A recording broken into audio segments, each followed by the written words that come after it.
네, 오늘 성경 말씀 보시겠습니다. 이사야 16장 1절에서 5절까지 말씀입니다. 너희는 이 땅 통치자에게 어린 양들을 들이되 셀라에서부터 광야를 지나 딸 시온산으로 보낼지니라. 모압의 딸들은 아르논 나루에서 떠다니는 새 같고 보금자리에서 흩어진 새 새끼 같을 것이라. 너는 방도를 베풀며 공의로 판결하며 대낮에 밤같이 그늘을 지으며 쫓겨난 자들을 숨기며 도망하는 자들을 발각되게 하지 말며 나의 쫓겨난 자들이 너와 함께 있게 하되 너 모압은 멸절하는 자 앞에서 그들에게 피할 것이 되라. 대저 토색하는 자가 망하겠고 멸절하는 자가 그쳤고 압제하는 자가 이 땅에서 멸절하였으며 다윗의 장막에 인자함으로 왕위가 굳게 설 것이요 그 위에 앉을 자는 충실함으로 판결하며 정의를 구하며 공의를 신속히 행하리라. 아멘. 네, 오늘 모압이 살 수 있는 방법. 예, 모압이 살 수 있는 방법. 이런 제목으로 하나님의 말씀 증거하겠습니다. 오늘 성경 본문은 이사야서 15장 16장 내용이 그렇지만 모두 모압의 패망에 대한 그 예언의 말씀 음, 하고 있습니다. 하지만 오늘 특이하게도 오늘 본문은 모압이 살 수 있는 방법, 패망에서 빠져나올 수 있는 방법을 알려줍니다. 몇 가지 교훈으로 은혜를 나누려고 합니다. 첫째는 사람이 살려면 교회와 친하게 지내야 한다는 것입니다. 사람이 살려면 교회와 친하게 지내야 됩니다. 1절, 2절에서 교훈합니다. 1절 보면 너희는 이 땅 통치자에게 어린 양들을 들이되 셀라에서부터 광야를 지나 딸 시온산으로 보낼지니라. 1절 보시면 너희는 이제 모압 백성들 얘기하는 거죠. 모압 백성들, 이게 모압 나라는 이 땅 통치자에게 이거 유다 왕국을 얘기합니다. 그 당시는 히스기야 왕으로 보입니다. 어린 양을 들이되 다윗 왕이 모압을 이긴 이후로 그 모압이 종종 유다에게 조공을 바치는 나라가 되었습니다. 이스라엘이 북왕국 이스라엘과 남유다로 나누어졌을 때도 열왕기하 3장 4절 이하에 보면 북왕국에게 새끼 양 10만 마리의 양털과 순양 10만 마리의 양털을 조공으로 바쳤다고 합니다. 모압이 지금 패망의 예언을 듣고 있는데 모압이 살려면 모압이 생존하려면 유다 왕국 히스기 왕에게 어린 양들을 조공으로 다시 바쳐야 한다는 것입니다. 1절에서 셀라에서 광야를 지나서 딸 시온산으로 보내라. 이것은 조공을 바치는 경로, 예물을 바치는 경로를 얘기합니다. 만일 조공을 바치지 않으면 어떻게 됩니까? 만일 유다 왕국과 친하게 지내지 않으면 어떻게 됩니까? 2절 말씀처럼 되죠. 모압의 딸들은 아르논 나루에서 떠다니는 새 같고 보금자리에서 흩어진 새 새끼 같을 것이라. 칼빈 주석 같은 경우는 모압이 유다에게 조공을 바쳤어야 됐는데 그렇지 않아서 망하게 되었다고 이제 단정적으로 예, 결과론적으로 해석을 하거든요. 물론 결과는 그렇게 됐지만 하지만 여기서는 미리 경고하는 거거든요. 미리 경고하는 것으로 보입니다. 너희가 구약교회와 친하게 지내지 않으면 망한다는 거예요. 마치 새들이 작은 소리에도 놀라서 둥지를 떠나고 어미새가 보호해주지 못해서 적에게 노출된 새끼 새들처럼 된다는 것입니다. 구약 성경에서 이방 사람들이 그 열방이 구원 얻는 방법은 구약교회 이스라엘과 평화 협정을 맺거나 이스라엘에게 항복하거나 이스라엘과 친하게 지내는 것이어야 합니다. 시편 2편에 이렇게 말씀하죠. 시편 2편은 다윗이 왕으로 세움받을 때 그 노래한 것으로 알려져 있습니다. 이방 나라들이 분노하고 다윗을 대적하고 싸우려고 하죠. 그러나 하나님께서 다윗에게 이방 나라들을 이기는 권세를 주셨다고 그래요. 그래서 세상의 군왕들은 세상 나라 이 왕들은 분위기 파악을 하고 눈치를 좀 채라는 거예요. 하나님께서 다윗 왕을 높이 세우신 것을 재빠르게 알고 그의 아들에게 입맞추라. 다윗 왕과 화친을 맺으라. 그게 사는 방법이었습니다. 여호수아 시대에 이스라엘이 가나안 족속들을 정복할 때에 정복 대상에 포함된 기브온 족속이 이스라엘의 하나님을 두려워하여 자기들이 멀리서 온 족속으로 위장을 하고 그렇게 꾸미고 이스라엘과 화친 조약, 평화 협정을 맺는 그런 사건이 있습니다. 나중에 알고 보니 가나안 땅에 있는 족속인 것을 알게 된 거예요. 그래서 기브온 족속들을 성전 노예로 삼습니다. 그들이 느디님 이게 주어진 자들 성전 노예들로 주어진 자들, 느디님이 주어졌다. 그런 이 사람들의 시초가 됩니다. 나중에 이스라엘이 이방 나라와 전쟁을 해서 포로로 잡아온 이방 사람들을 성전에서 제사장들을 돕는 일들을 하도록 시켰습니다. 그들이 나중에 바벨론에게 포로되어 끌려갈 때 같이 포로되었고 70년 후에 되돌아올 때 그 느디님 사람들도 되돌아와요. 그래서 당당히 구약 백성들 안에 포함된 느디님 사람들이 됩니다. 오늘날 사람이 살려면 어떻게 해야 됩니까? 교회와 친하게 지내야 됩니다. 더 정확하게 말을 한다면 교회에서 선포하는 복음의 말씀을 듣고 받아들이고 회개하고 예수님 믿고 교회의 회원이 되어야 합니다.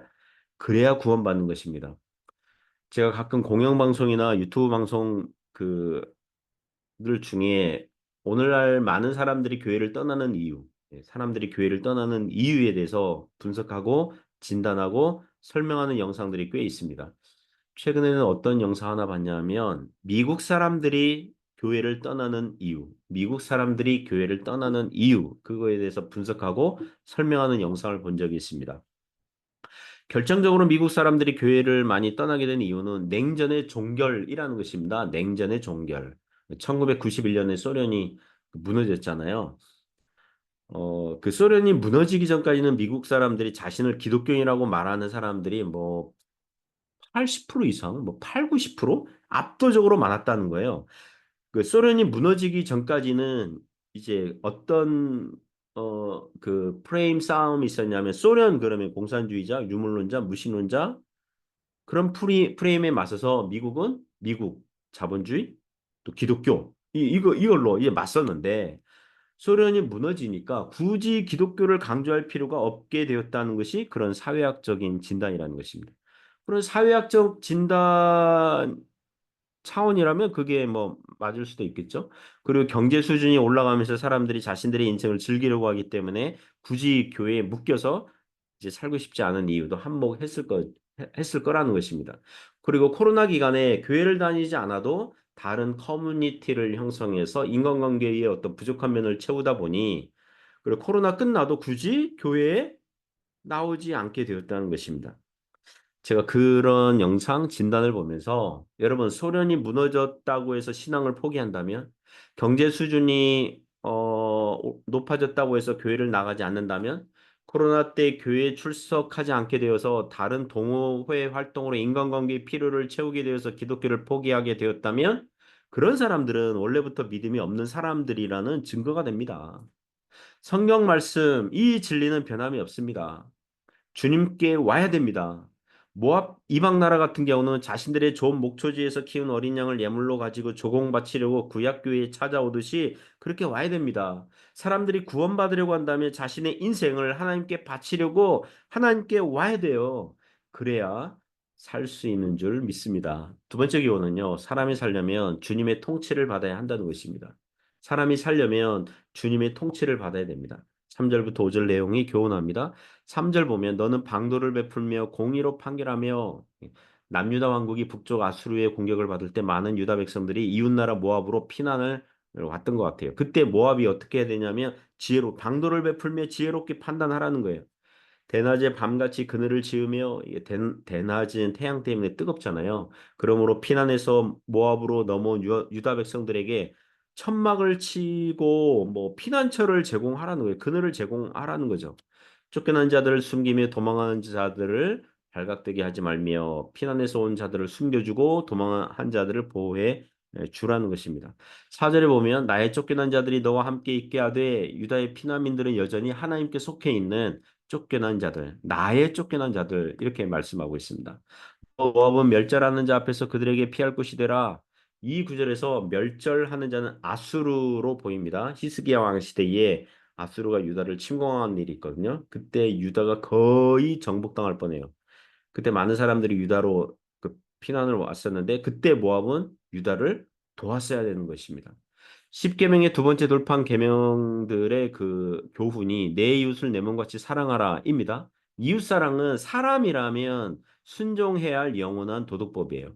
도움이 필요한 이웃에게 도울 힘이 있을 때 도와주는 것, 그것은 계명 순종에 해당합니다. 하나님께서 기억하시고 보시고 갚아주실 거예요. 그것은 법칙이에요. 모압이 그렇게 했어야 한다는 것입니다. 그것이 모압이 살 수 있는 길이었다는 것입니다. 그런 면에서 오늘날 교회는 사람들에게 피난처 역할을 해야 될 줄 믿습니다. 제가 간증 프로그램들을 보는데 최근에는 어느 마약 중독자 형제가 교회에 왔는데 근데 신앙이 없는 상태로 이제 교회에 왔는데 교회 교인들이 환영해주고 밥도 사주고 또 일자리도 알아봐주고 그래서 점점 그 형제가 교회의 사랑을 받고 하나님의 은혜로 변화되어서 지금은 교회에서 가장 앞장서서 봉사하는 마약도 하나님께서 끊게 해주셔가지고 그렇게 새 삶을 사는 그런 간증을 들은 적이 있습니다. 어느 청소년은 아버지 알코올 중독과 폭력에 시달리다가 뭐 그 교회를 우연히 찾게 되었는데 교인들이 반갑게 환영해주고 따뜻하게 대해주면서 그래서 그 인생이 삐뚤어지지 않고 주님의 말씀에 은혜를 받아서 바르게 자랄 수 있었다는 식의 간증을 들은 적이 있었습니다. 그게 교회가 피난처의 역할을 하는 거예요. 피난처의 역할. 자, 본문으로 돌아와서 모압은 왜 유다의 피난민들을 도와줘야 합니까? 왜 그렇게 해야 됩니까? 당장은 아수르가 강한 나라 같고 모든 일의 주관자처럼 보이지만 실은 메시아 그리스도께서 왕이시며 그분이 세상 모든 역사를 다스리시고 통치하시기 때문에 그렇게 했어야 된다는 것이죠. 4절 후반절부터 보시면 대저 토색하는 자가 망하였고 멸절하는 자가 그쳤고 압제하는 자가 이 땅에서 멸절하였으며 여기서 토색하는 자, 멸절하는 자, 그리고 압제하는 자는 아수르를 얘기합니다. 한때 잠시 가장 강대국으로 명성을 떨쳤지만 그러나 망할 날이 온다는 거예요. 하나님께서 그리 하실 거라는 것입니다. 5절 보시면 다윗의 장막이 인자함으로 왕위가 굳게 설 것이요 그 위에 앉을 자는 충실함으로 판결하며 정의를 구하며 공의를 신속히 행하리라. 결국에는 다윗의 장막에 왕위가 굳게 설 것이라는 것입니다. 당장 히스기야 왕 때 잠시 아수르의 공격을 받고 나라가 흔들리고 위기에 처하게 되지만 하나님께서 비상적인 방식으로 천사를 보내어서 아수르 군대를 몰살을 함으로 유다를 구하시게 되거든요. 그렇게 하여서 히스기야 왕위가 굳게 서게 될 거예요. 하지만 구약 시대의 유다 왕국은 한계가 있었어요. 히스기야 왕 이후에 유다 나라는 나중에 바벨론에게 망하거든요. 다윗의 장막의 왕위가 무너져요. 그러나 이 구절은 신약 시대에 오실 왕이신 예수 그리스도를 미리 바라보고 예언하는 구절인 줄 믿습니다. 예수는 그리스도시요 하나님의 아들이시요 참 유대인의 왕으로 오셨거든요. 그리스도께서 다윗의 장막에 왕위가 굳게 서게 하고 그리스도께서 인자함으로 충실함으로 정의와 공의로 신속히 행하실 거라는 것입니다. 어떤 방식으로 통치하십니까? 영적이고 도덕적인 방식으로 통치하실 거라는 것입니다. 그게 무슨 뜻이냐 하면 누구든지 예수님의 말씀을 듣고 복음 말씀을 듣고 자신의 죄를 회개하고 자신의 죄를 대속하신 예수님을 구세주와 중보자와 보호자와 왕으로 믿고 받아들이는 자를 구원하시고 통치하신다는 것입니다. 여러분, 그게 사람이 사는 길인 줄 믿습니다. 믿는 신자들이 예수님을 주님이라고 부르거든요. 주님, Lord, 주인님이잖아요. 주님, 주인님. 무슨 뜻입니까? 믿는 자들은 주님의 종들이고 백성들이라는 거죠. 그러므로 사랑하는 성도 여러분, 오늘도 주님의 통치를 잘 따르고 받아들이는 그런 은혜가 있기를 주님의 이름으로 축복합니다. 기도하겠습니다. 하나님 아버지 감사합니다. 사람이 살 수 있는 방법, 주님께 와야 되는 줄 믿습니다. 음, 주님 대신 예수님의 제자들이요, 종들이요, 하나님의 백성들로 오늘도 그렇게 살아갈 수 있도록 붙잡아 주옵소서. 이웃을 도울 힘이 있을 때에 기꺼이 돕는, 그래서 이웃사랑의 그 계명을 순종하는 저희들 되게 하여 주옵소서. 예수님 이름으로 기도드립니다. 아멘.